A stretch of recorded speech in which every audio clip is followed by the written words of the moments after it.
সব সৃষ্টি নিঃশেষ। ফেরেশতা, মানুষ, জিন সবাই চলে গেছে। শুধু একজন রূহ কবজকারী ফেরেশতা রয়ে গেছেন, মালাকুল মউত। তিনি দাঁড়িয়ে আছেন এক শূন্য আকাশে। চারপাশে নেই কোনো শব্দ, নেই কোনো প্রাণ।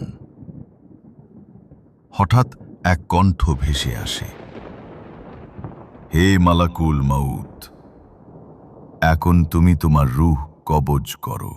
তিনি থমকে যান। হাজার বছর ধরে যার দায়িত্ব ছিল রূহ নেওয়ার, আজ তার নিজের রূহ নেওয়ার সময় এসেছে। তিনি চোখ বন্ধ করেন। তার মুখে একটিই বাক্য, হে আল্লাহ, যদি আমি জানতাম মৃত্যু এত কষ্টের, তাহলে আমি কখনো কারো রূহ কবজ করতাম না। তারপর তিনি নিজের বুকের ওপর হাত রাখবেন। এক নিঃশ্বাসে নিজের রূহ কবজ করবেন। আকাশ কেঁপে উঠবে, সময় থেমে যাবে, সবকিছু নিঃশব্দ।